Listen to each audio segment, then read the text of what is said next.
مکی صورت ہے، مگر اس کی 2 آیات مدینہ طیبہ میں نازل ہوئیں۔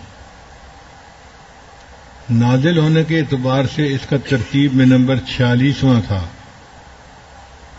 لیکن قرآن مجید کی جو ترتیب ہے اس میں تلاوت کے اعتبار سے یہ 56 نمبر پر ہے۔ اس کی 96 آیات ہیں، اور اس کے فضائل میں نبی علیہ السلام نے ارشاد فرمایا کہ جو بندہ ہر رات سورہ واقعہ کی تلاوت کرتا ہے اللہ اس کو فاقے کے عذاب میں مبتلا نہیں کرتے۔ چنانچہ صحابہ کرام اپنی بیٹیوں کو یہ سورت سکھایا کرتے تھے۔ حضرت عبداللہ بن مسعود رضی اللہ عنہ کی بیٹیاں تھیں، بیٹے نہیں تھے۔ ان کے پاس حضرت عثمان غنی رضی اللہ عنہ تشریف لائے اور انہوں نے فرمایا کہ حضرت آپ کی بیٹیاں ہیں تو میرا دل چاہتا ہے کہ میں اپنے مال میں سے کچھ آپ کو ہدیہ پیش کر دوں۔ چونکہ بیٹے ہوتے ہیں تو وہ تو کمائی کرتے ہیں، پیسہ آتا ہے، بیٹیاں تو گھروں میں رہتی ہیں، تو اگر آپ اجازت دیں تو میں آپ کو کچھ پیسے ہدیہ پیش کر دیتا ہوں، آپ اپنی بیٹیوں کے لیے استعمال کر لیجئے۔ تو عبداللہ بن مسعود رضی اللہ عنہ نے فرمایا کہ نہیں، مجھے ضرورت نہیں ہے۔ عثمان غنی نے فرمایا حضرت آپ کی بیٹیاں ہیں، بیٹا نہیں ہے۔ تو عبداللہ بن مسعود رضی اللہ عنہ نے فرمایا کہ میں نے نبی علیہ الصلوۃ والسلام سے یہ سنا ہے کہ جو شخص ہر رات سورہ واقعہ کی تلاوت کرتا ہے اللہ تعالیٰ اس کو فاقے کے عذاب میں مبتلا نہیں کرتے۔ میں نے اپنی بیٹیوں کو سورہ واقعہ پڑھا دی ہے، مجھے امید ہے اللہ ان کو فاقے میں مبتلا نہیں کریں گے۔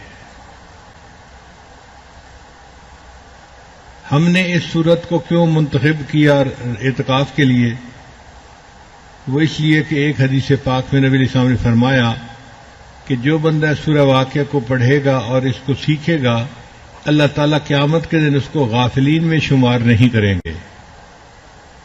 تو یہ جو الفاظ تھے نا کہ ان کو غافلین میں شمار نہیں کیا جائے گا، ان الفاظ نے دل کو تیار کر دیا کہ ہمیں یہ سورت ضرور سیکھنی چاہیے تاکہ ہمارا نام بھی غافلین میں سے نکل جائے اور اللہ کو جو یاد رکھنے والے لوگ ہیں ان میں ہمارا نام بھی شامل ہو جائے۔ قیامت کے بہت سارے نام ہیں، القاریہ بھی نام ہے، نبا بھی نام ہے، یوم الآخر بھی، یوم الدین بھی، یہ سب آخرت کے نام ہیں، قیامت کے دن کے۔ یوم التغابن بھی ایک، اس کا نام ہے واقعہ، اور یہ لفظ اردو زبان میں بھی استعمال ہوتا ہے، جی فلاں جگہ واقعہ پیش آیا۔ اللہ فرماتے ہیں اذا وقعت الواقعہ، جب واقعہ ہوئی، واقعہ ہونے والی، یعنی قیامت آ گئی۔ لا الہ الا اللہ، لا الہ الا اللہ، لا الہ الا اللہ، لا الہ الا اللہ، لا الہ الا اللہ۔